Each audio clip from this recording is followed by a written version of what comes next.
him know that. Let's switch gears to page 14 of the Daily Nation. There's something about audit reports delay could save outgoing governor scrutiny. This is our last topic now. It's the final legacy home run, we call it, because governors, some of them are second-term governors, and therefore they're heading home. There's a report here that at least 21 governors will leave office in August without accounting for how they spent public funds in the past 3 years because of delayed audit reports. You people are mostly in the Senate. Ledama, is this likely to happen, that they will not be held accountable because 21 of them are going home? Absolutely not. And I think the three of us here have been and will always be members of the Public Accounts and Investment Committee, being that we are senators, and the first role that we play is to protect the counties and their interests. Article 226, subsection 5 of the Constitution of Kenya is quite sunset. It says that if a holder of a public office misappropriate funds, he will be liable whether in or out of office.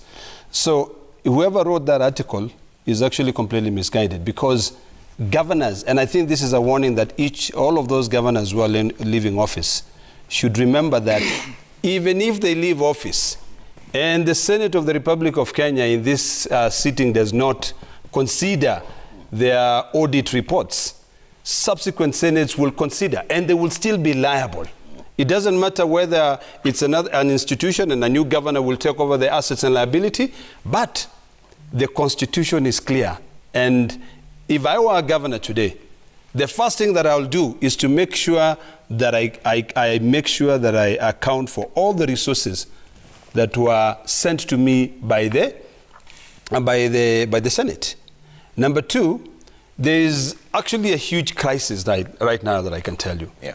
Because of the judiciary, again, we come back to the judiciary. When you look at the decision by the Court of Appeal, there is a recent decision by the Court of Appeal which seems to overrule even a previous decision by the Supreme Court. You know, when it comes to the issue of the relationship between county governments and the Senate. Well, Senator Amatangi here is a victim, whereby when he attempted to question governors on how they spent conditional grants which were allocated to them under the Roads Department, yes, he was stopped by the Court of Appeal, stating that no, you have no mandate to do that. So I think these are things that we must clear, and I think what is supreme here is the Constitution. And if I were a governor today who is about to leave office, the first thing I should do is to ensure that I attempt to account for all the resources, and I make sure that I respect any summons by the Senate, because it will haunt you forever if you do not do that. Okay. Jerage? I think I've sat in CPIC, and I want to advise governors just the way my brother said. Article 2265 brings the personal liability. And I think I want to thank the drafters of the Constitution, because there was a wisdom. Even if you leave office 10 years from now, 20 years from now, yeah, and 20 years from now you are found culpable of some misappropriation of funds of any county government across the country, you can still be liable. So I hope the 21 governors who are serving their second and final term, they should not pump the champagne now thinking that all is done and it's over. The new governor will come and take assets and liabilities. The law is very clear, and it is the Article 226 sub Article 5 that says even not even governors, by the way, Trevor, yeah, even any holder of public office, including those of us in offices, even in executive, even in judiciary, the law is very clear that if you are found culpable while you are holding that office, yeah, you will be held personal. So this, I think, in fact, let me read, it is Article 2265 so that I conclude with it. If the holder of a public office, including a political office, directs or approves the use of public funds contrary to the law or instructions, the person is liable for any loss arising from that use and shall make good the loss, whether the person remains the holder of the office or not. So the Constitution is crystal clear. The law is clear. All right. So, Omatangi, wind up. I think, Trevor, we cannot dismiss the possibility that that governors are keen, indeed, themselves, on their part, to see this happening. Most of them, I will tell you, and exactly what Senator Ledamo Olekina said is correct. Most of them are keen on beating the law, on defeating the cause of justice, such that within the time they're in office, and what they would likely be wanting to take advantage of is how our judiciary works, because they know that even if you had a matter that was going to come to court, the processes that have been set, you could find yourself still 20 years down the line, still having those matters not addressed. Let's not Kenyans forget that we are talking about governors who have accumulated right now pending bills of not less than 120 billion Kenya shillings right now.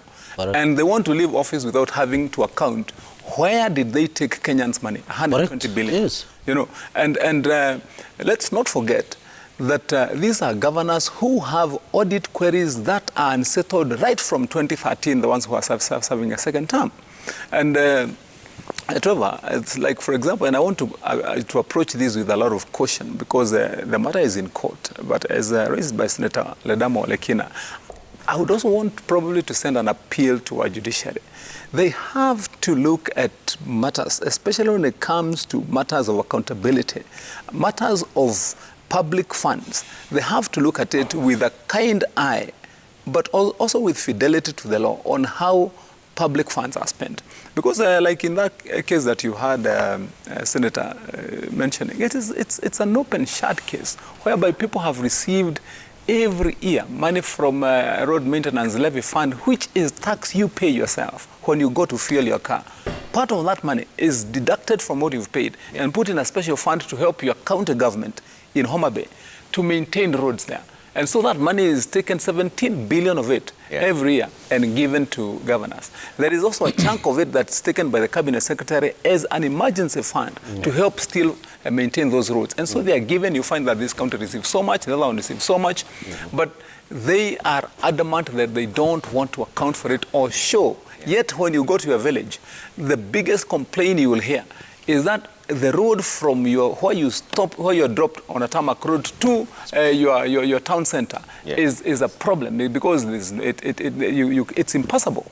And so anyway, by and large, we have to ask ourselves this question, Trevor, as we close the 10th year of devolution.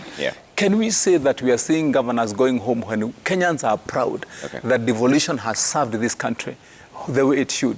And if there is one missing link, if there is a broken link in that chain, it will be governors and what they have done in as far as the administration of public funds is concerned.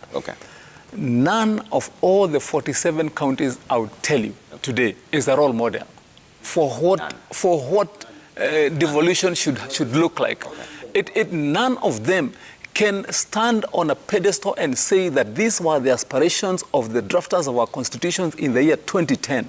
And this is what devolution was supposed to look like for us. None 10 years down the line. And so, you know, when you find Kenyans becoming, and I shudder if, for example, this country was to go to a referendum, and that question is asked, that do you still want to have devolution? And Kenyans may tearfully say yes, but knowing that they have been denied, that they have been robbed, and they could be still signing further into misery. So Sion, I'll give you a chance to quick submissions plus your closing remarks because now we have 30 seconds each to close. Yes. Devolution could have created loads of corruption in the names of governors, and what the senators are stating here is true. And I think as we come to the close of the 10th year, can the Senate give the public and Kenyans a clear exit report of devolution so that we deal with the next phase of devolution and leadership with the challenges that have come up with? This report here is talking about delay in the audit report. What could be the effect of delay in the audit report?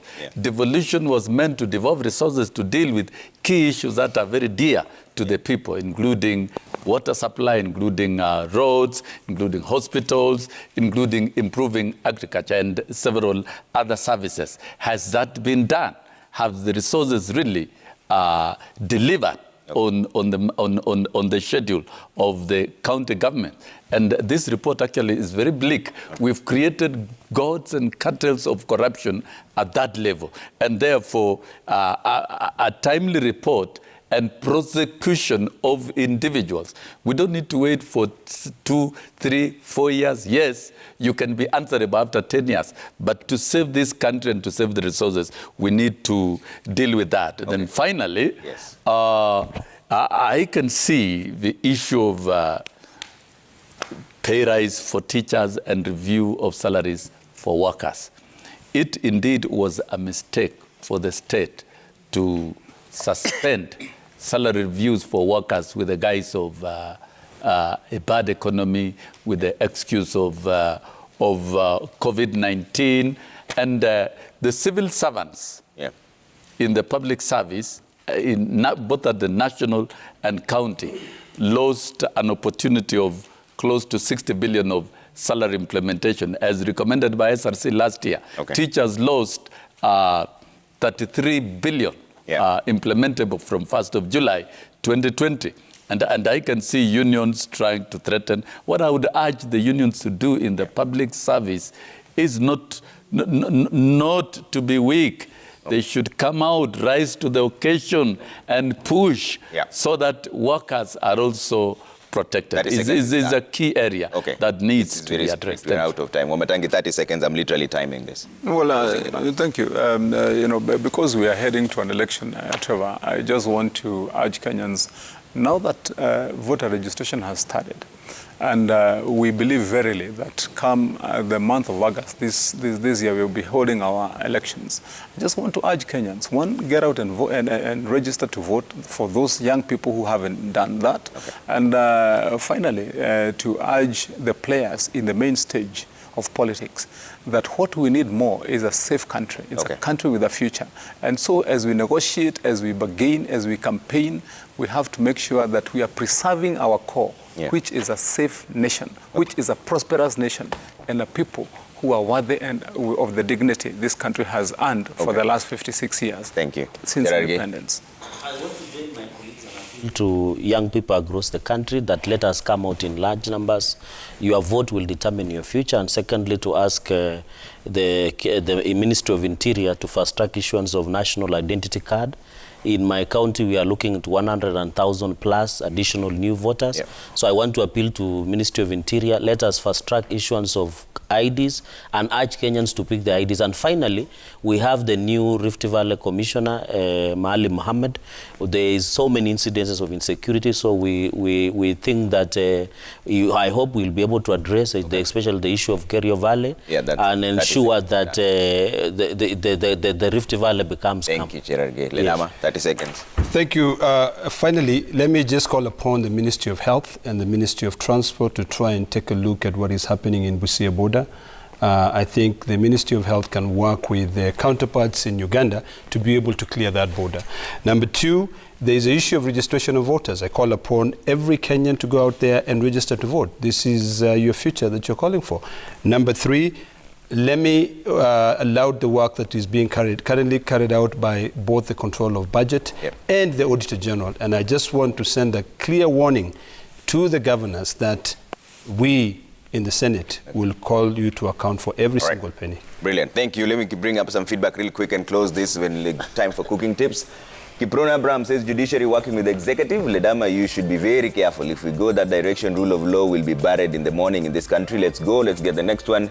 Kisui Philip says, Ledama Olekina is right. If police officers are summoned to go and arrest a person and upon arrival there's an existing court order, there should be a fast way of verifying the way we know now verify driving licenses via SMS.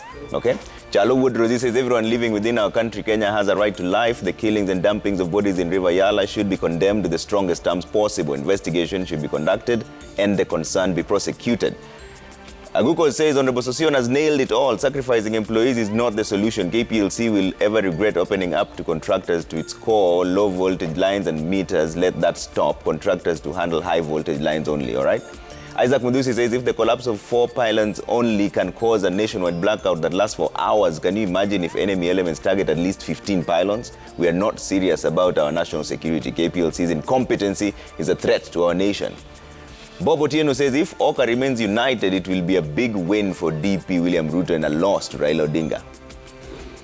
And Nyamichaba says, I'm surprised that UDA leaders have already cast their presidential votes, counted them and declared the winner, and now they're going around telling Kenyans that they have won.